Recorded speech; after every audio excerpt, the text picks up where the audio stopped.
อลูกหนังวิเคราะห์บันเตะทีเด็ด3คู่ประจำวันพฤหัสที่14เดือน5ปี2026เรามาเริ่มกันคุยหนึ่งในศึกลาลิก้าสเปนแต่ในเวลา 00:00 ของคืนนี้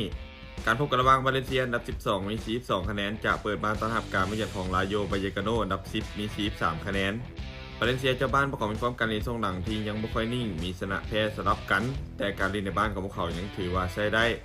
ส่วนลาโยบายเยกาโนทีมเยือนพวกเขามีฟอร์มการเล่นในช่วงหลังที่ดูดีกว่ายังชัดเจนเป็นทีมที่แพ้ค่อนข้างยากชนะต่อเนื่องหลายเกมพวกเขาเป็นทีมที่มีจุดเด่นในการเล่นเกมรับส่วนเกมบุกมักจะเน้นผลหลายกว่าเกมนี้คาดว่าน่าจะเป็นเกมที่อึดอัดยิงประตูกันบ่หลายแต่ภาพรวมยังคงให้ทีมเยือนลาโยบายเยกาโนดูดีกว่า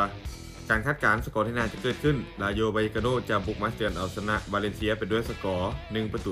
1-0มาตอนที่2เตะในเวลา 1:00 ของคืนนี้การพบกันระหว่างกิโลนาอันดับ18ที่กำลังหนีตกชั้นด้วยกันมี39คะแนนจะเปิดบ้านต้อนรับการมาเยือนของเรอัลโซเซดัดอันดับ8มี14คะแนน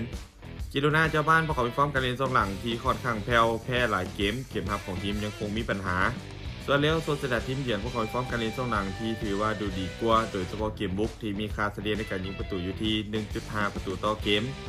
นี้คาดว่าจิโรนาเล่นดีในบ้านน่าจะเปิดเกมบุกใส่เพราะพวกเขาต้องการคะแนนเพื่อหนีจากโซนตกชั้นแต่อาจจะไปเข้าทางของเรอัลโซเซดัดทีมเยือนพวกเขาน่าจะรอจังหวะการเล่นเกมส่วนกลับและกุมจังหวะเกมน่าจะมีโอกาสที่จะเล่นงานแนวรับของเจ้าบ้านได้ง่าย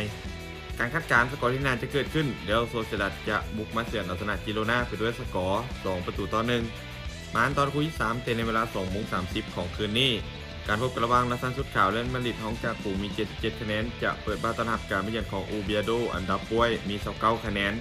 มาดริดจะบ้านถึงแม้พวกเขาจะมีฟอร์มดีสุดแน่ในช่วงหลังแต่เกมในบ้านของพวกเขายังคงไว้ใจได้โดยเฉพาะเกมบุกที่ยิงประตูเฉลี่ยอยู่ที่2ประตูต่อเกมส่วนอูเบียโดทีมเยือนพวกเขามีฟอร์มการเล่นเกมเยือนที่ยังคงมีปัญหาเวลาที่ถูกบีบพื้นที่มักจะเสียรูปเกมค่อนข้างไวเกมนี้ถึงแม้จะเป็นเกมที่บ่กดดันจากทั้ง2ทีมแต่มาดริดพวกเขาเล่นในบ้านน่าจะต้องการให้ความมั่นใจจากแฟนบอลกลับคืนมาพวกเขาเลยเป็นฝ่ายที่ครองบอลหลายกว่าเปิดเกมบุกใส่ตั้งแต่ต้นเกมถ้าหากพวกเขาสามารถยิงประตูแรกขึ้นนำได้ไว้เกมมีโอกาสที่จะไหลค่อนข้างสูงส่วนโอเบโดทีมเยือนพวกเขาน่าจะมาเล่นแบบตั้งรับลึกลดจังหวะการเล่นเกมส่วนกลับเป็นหลักแต่โอกาสที่จะต้านทานภายใน90นาทีได้นั้นอาจจะยากการคาดการณ์สกอร์ที่น่าจะเกิดขึ้นเรอัลมาดริดจะเปิดบ้านเอาชนะโอเบโดไปด้วยสกอร์3-0สุดท้ายนี้ถ้าคนสนใจแนวทางดีๆแบบนี้อย่าลืมกดไลค์กดแชร์ออกไปเพื่อเป็นแนวทางเพิ่มเติมและไปสนใจอยากลงทุนสามารถกดลิงก์ผ่านหน้าช่องได้เลยเด้อ